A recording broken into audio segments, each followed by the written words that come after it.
et bienvenue dans l'Hebdo du Dragon, votre journal du vendredi 100% Dracénie.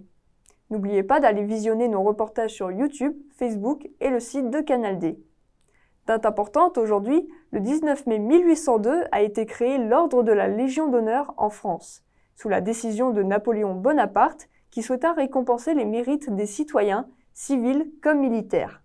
De nos jours, toute personne servant la nation se voit décorée de la Légion d'honneur, hommes comme femmes, et quelle que soit l'origine de leur accomplissement, politique, sportif, culturel, etc. Ce qui nous amène à notre sommaire. Tout d'abord, Alice Guy, en plus d'avoir reçu la Légion d'honneur en 1958, elle était la première femme cinéaste. Une exposition sur sa vie a lieu en ce moment au musée des ATP. Puis nous parlerons de Au Vitraux, une petite boutique de la rue de Trans où Séverine vit de sa passion. Et enfin, en restant dans l'art et la culture, nous vous présenterons le dispositif EAC. L'EAC a pour objectif de regrouper les acteurs territoriaux de la Dracénie pour développer des actions culturelles et artistiques en encourageant la participation des enfants et des jeunes dans cette pratique. Mis en place en décembre 2022, nous vous présentons l'évolution de ce projet dans ce reportage de Maureen Lannes et Cynthia Bieux. Le 2 décembre 2022, les acteurs de DPVA travaillant dans les domaines sociaux, culturels et artistiques ont signé la Convention pour le développement de l'éducation artistique et culturelle, dite Convention EAC. L'objectif, mettre en place des actions visant à assurer une éducation artistique et culturelle de qualité à chaque citoyen quel qu'il soit, quel que soit son âge, et nonobstant ses éventuels handicaps.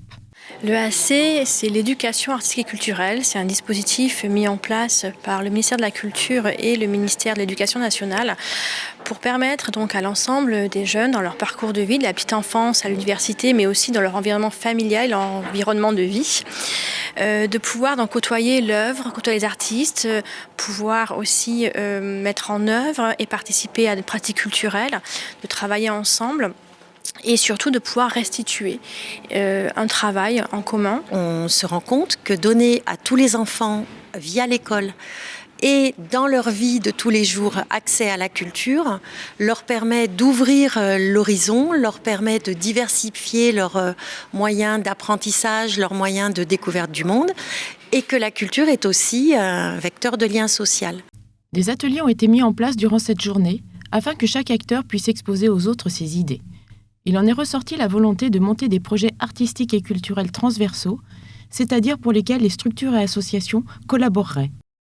Ainsi, le 10 mai 2023, de nombreux projets pluridisciplinaires ont pu être présentés aux citoyens et enseignants de DPVA. Certains, destinés aux enfants et adolescents, s'intégreront au programme scolaire, d'autres, destinés à tous, pourront même s'étendre sur plusieurs années. Il y a cette nécessité de travailler tous main dans la main, évidemment pour notre jeunesse, mais aussi pour les jeunes retraités, n'est-ce pas? Et puis pour les actifs. Quoi de plus beau que la culture? La culture est au-dessus de la politique du moment. Elle demeure à jamais, et c'est à nous de la faire vivre, c'est à vous tous. Je remercie tous ceux qui participent. Le service patrimoine et musée est heureux de vous présenter le programme d'éducation artistique et culturelle qui a été élaboré en partenariat avec d'autres partenaires, qu'ils soient institutionnels ou associatifs. Donc c'est une offre qui est très riche, très diversifiée, qui va de l'art contemporain, avec une thématique sur les doudous pour les plus petits ou le chaboté. Ensuite on part sur de l'ethnologie, pour travailler sur les semences anciennes, sur l'agriculture, la permaculture, comprendre comment on travaillait avant. L'unité archéologie où on peut rencontrer exceptionnellement cette année et les 2 prochaines années des archéologues lors des fouilles qui auront lieu à Saint-Hermentaire, des fouilles archéologiques. Donc c'est un parcours que je vous invite vraiment à découvrir, c'est extraordinaire et on a beaucoup de chance. Nous, ça fait plus de 20 ans qu'on fait de l'éducation artistique et culturelle. Un tiers de notre programmation est destinée aux jeunes publics et aux enseignants. Et effectivement, avec la signature de la convention 100% EAC, on développe vraiment des transversalités avec les archives, avec la médiathèque, avec le pôle muséal, vraiment sur des projets spécifiques. On touche tous les niveaux, de la maternelle à la terminale, et avec toutes les disciplines du spectacle vivant, que ce soit le théâtre, la danse, les arts du cirque, la musique, le conte, la marionnette. Voilà. Pour 2024, donc, les archives vont travailler avec le théâtre de Draguignan, théâtre Andrasseni, avec une pièce sur la presse pendant la Résistance. Et donc les élèves vont travailler avec un journaliste sur la rédaction de une ou de journaux, en fait, comme à l'époque. Il ne reste donc plus qu'à rester attentif aux affiches et flyers circulant dans l'agglomération pour pouvoir profiter pleinement de toutes ces propositions artistiques et culturelles alléchantes. Et maintenant parlons d'une femme pionnière de la culture cinématographique. Alice Guy est à l'honneur en ce moment au Musée des Arts et Traditions Populaires. Malheureusement, son travail reste trop méconnu, car pour l'époque, être une femme n'était pas facile.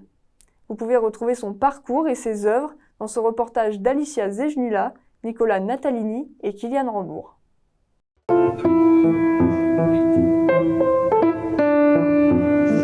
On continuait à prendre dans les rues des scènes de rue, des petites choses arrivées en gare, etc.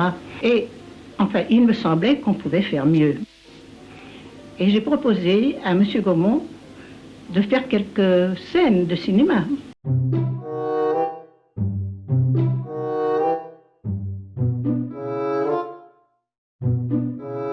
Cette année, c'est les commémorations du 150e anniversaire d'Alice Guy. Et elle a un parcours exceptionnel et en même temps triste. Je crois qu'il y a des gens qui sont trop visionnaires par rapport à leur époque, et Alice Guy en fait partie. Elle était trop en avance. Autrefois secrétaire, Alice Guy s'apprête à définir le cinéma tel qu'on le connaît, après avoir assisté le 25 mars 1895 à la présentation du cinématographe des Frères Lumière. Les Frères Lumière sont venus nous faire une visite. Ils ont invité Gaumont à une soirée qu'ils donnaient. Alors j'étais là et ils m'ont dit « Mademoiselle Alice, voulez-vous assister aussi ?» Évidemment, j'ai accepté avec grand plaisir. Stupéfaite par cet art nouveau, mais pensant qu'on peut pousser le procédé plus loin, elle propose à Gaumont de tourner de courtes fictions pour soutenir la vente des caméras et projecteurs. Le premier film qu'elle va créer, c'est La Fée aux choux, donc, qui est aussi diffusé, qu'on a la chance d'avoir retrouvé, qui est diffusé au Musée des Arts et Traditions Populaires. Il y a un film que j'aime particulièrement, qui est aussi diffusé, qui est un film sur le féminisme, où elle inverse les rôles. Ce sont les hommes qui jouent le rôle des femmes et les femmes, les hommes. Et donc on voit les hommes qui font la lessive, les hommes qui amènent les enfants à l'école, et les femmes qui restent à fumer, à boire, et à regarder faire. Et voilà, donc elle est déjà très très très moderne. J'ai eu la grande chance que nos films ont plu énormément et nous avons fait des bénéfices de 100% tout de suite. Et là, nous avons acheté un terrain à Fort Lee, dans le New Jersey, qui était la grande cité du cinéma à l'époque. Et c'est là où elle est absolument géniale, encore une fois, c'est qu'elle va inventer Hollywood avant Hollywood. Elle va acheter un grand entrepôt et elle va commencer à créer le premier endroit industrie cinématographique. En 1910, elle monte avec son mari sa propre société de production, baptisée Solax, qui fut la plus grosse industrie cinématographique des États-Unis. Produisant des westerns, des mélodrames ou des films sur la guerre de sécession, Solax permet à Alice d'emmener continuellement le cinéma vers de nouveaux horizons. Elle a fait les premiers effets spéciaux, la colorisation, ce que vous voyez là derrière moi, qui associe le son à l'image. Donc elle a vraiment créé plein de choses et elle a créé plus de 600 films, ce qui est énorme, mais il nous en reste finalement assez peu. On ne retrouve pas de films français. Mes films américains, on n'en retrouve pas du tout. Parce qu'ils veulent que la première femme metteur en scène soit une Américaine. Elle n'avait pas le droit de signer ses films parce que c'était une femme et donc son œuvre ne lui appartenait pas. En 1922, elle divorce de son mari. C'est alors que commence une sombre et douloureuse période pour Alice Guy. Elle décide de revenir en France et tente sans succès de renouer avec la réalisation. Complètement ruinée, elle finit sa vie dans l'indifférence générale jusqu'à ce que Louis Gaumont, le fils de Léon, décide de lui rendre hommage et redorer son nom, ce que perpétue la ville de Draguignan en ayant comme projet une exposition urbaine sur notre pionnière du cinéma. J'ai reproduit donc quelques-uns de ces titres qui sont plutôt rigolos, absurdes, décalés. Et on a essayé de créer du lien avec les lieux dans lesquels on les a posés. Du coup, ça crée un parcours avec les titres de films d'Alice Guy.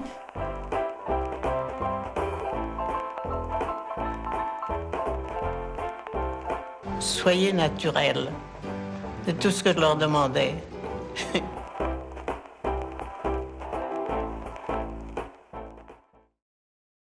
Vous pouvez retrouver cette exposition jusqu'au 17 juin.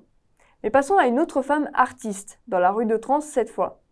Séverine, ancienne coiffeuse, s'est reconvertie dans un métier assez original, vitrailliste. Vous pouvez retrouver son artisanat dans ce reportage d'Adam Rodriguez et Kylian Rambourg.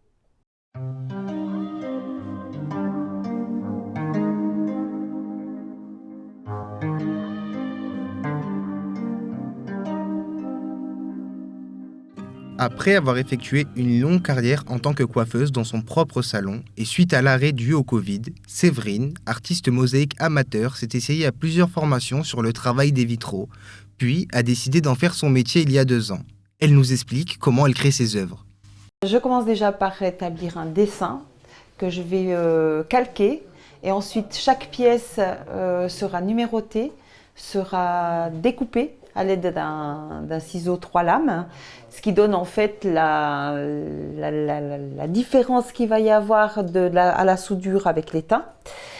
Ensuite, le gabarit va être utile sur la découpe du verre. Et ensuite, chaque pièce est meulée pour bien l'adapter après sur mon dessin, par rapport à mon dessin. Et ensuite, je vais mettre le ruban de cuivre qui va aider justement à faire les soudures à l'étain. Globalement, c'est quand même une inspiration personnelle dans la nature, les papillons, les oiseaux. J'ai une passion des chats et j'adore les couleurs, donc forcément tout ça se regroupe. Et j'ai beaucoup de choses dans la tête et c'est compliqué de faire le tri et le choix. Les feuilles de verre, elles sont faites aux États-Unis et en France. En France, c'est Saint-Just, vers Saint-Étienne. En fait, c'est des verres qui sont soufflés et qui sont très chers. Et sinon, il y a les verres américains, donc c'est les verres Bismarck qui sont teintés dans la masse. Et on peut trouver différentes aspérités, du très plat, du gondolé, du tout ce qu'on veut. Le profil de mes clients. Alors pour le moment, c'est essentiellement des amis qui disent à d'autres amis, mais globalement, je peux avoir tout âge, des enfants qui vont flasher sur un chat, qui vont flasher sur une boule de Noël ou un petit ange, et sinon des personnes plus âgées qui vont aimer, je sais pas, une lanterne. Mais sinon, globalement, je pense que ça doit toucher toute génération. Après avoir ajouté une lame à ses ciseaux, Séverine s'épanouit dans un monde de formes et de couleurs. Malgré les difficultés suite à la crise sanitaire, elle garde espoir de faire vivre pleinement son commerce et cherche à agrandir son atelier pour nourrir de futurs projets. Puis nous retrouvons Mathieu et sa rubrique sport. Bienvenue sur Infosport, votre rubrique sur le sport en Dracénie. On commence par du tennis. Et cette semaine, on part à la rencontre des jeunes pépites du tennis squash fly hockey et de son directeur sportif, Teddy Pascal. Il nous explique ses méthodes de travail et sa passion pour cette discipline.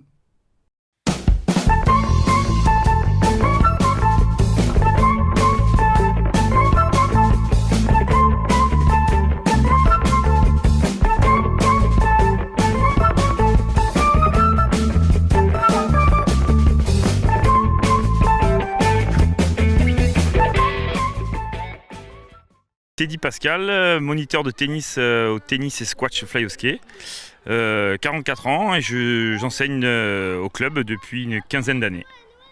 J'ai toujours aimé ça, j'ai toujours aimé enseigner depuis tout petit et je continue à adorer ça et aimer ça. Je continue à aimer développer le club, qui soit le plus beau possible et on s'y sente le mieux possible. J'entraîne tout type de public, du plus jeune qui a 3 ans et demi jusqu'à nos vétérans qui ont plus de 80 ans. Les entraînements, il y a des entraînements individuels, donc des cours particuliers, ou des entraînements collectifs, suivant les niveaux, suivant les âges. Alors on a une école de tennis au sein du club qui est composée d'une 130 enfants, qui va de 4 à 18 ans. Ces enfants font au minimum 1 heure de tennis dans la semaine. Ceux qui veulent jouer le plus jouent 5 heures par semaine. Alors si on repère des jeunes qui sont super doués, on va essayer de les accompagner dans un entraînement un petit peu plus poussé, de suite en essayant de faire un peu de préparation physique, un petit peu de préparation mentale, augmenter la quantité d'entraînement tout au long de la semaine et augmenter après, faire une programmation pour essayer d'avoir un peu plus de matchs. Donc là, on a une équipe 1 homme qui est en Régional 2, donc qui se déplace dans toute la Ligue PACA, qui peut aller du Var, dans les Bouches-du-Rhône, aux Alpes-Maritimes, jusque dans le Vaucluse. Donc c'est bien. On aurait un objectif d'aller un petit peu plus haut l'année prochaine, si on arrive à former nos joueurs qui arrivent à pousser les plus anciens de l'équipe 1 en équipe 2 pour prendre leur place et essayer d'aller le plus loin possible.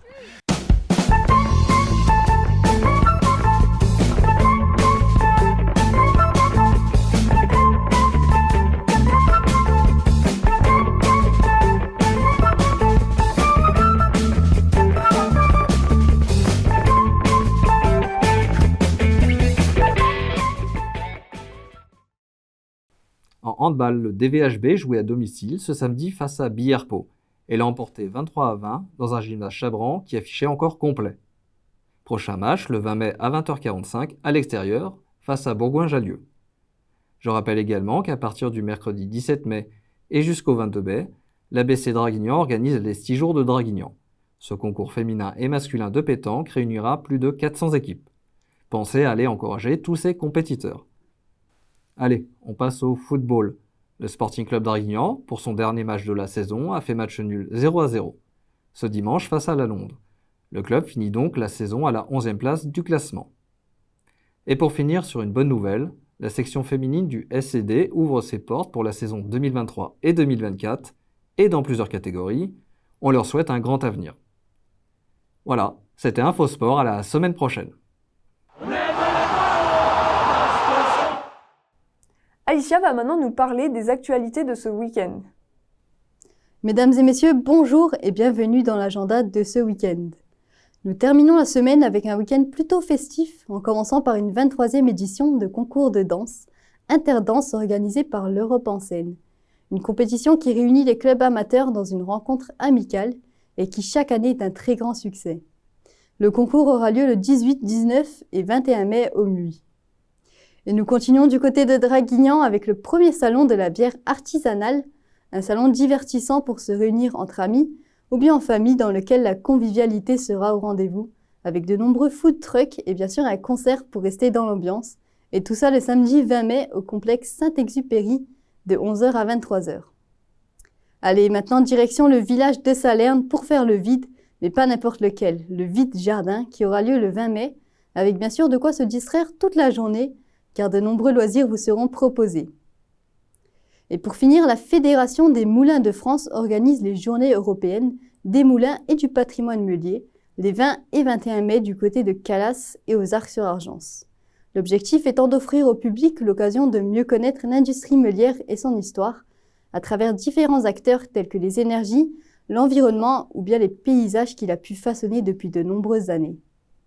Voilà, c'est la fin de votre agenda. Je vous souhaite un agréable week-end et on se retrouve vendredi prochain. Avant de clore cet hebdo, je vous rappelle que vous pouvez retrouver sur Canal D un nouvel épisode de notre émission Du goût et des saveurs sur la brûlerie varoise, en espérant que vous saurez apprécier le savoir-faire de ces Dracénois pour le bon café. Et voilà, c'est la fin de ce journal. Je vous dis à la semaine prochaine.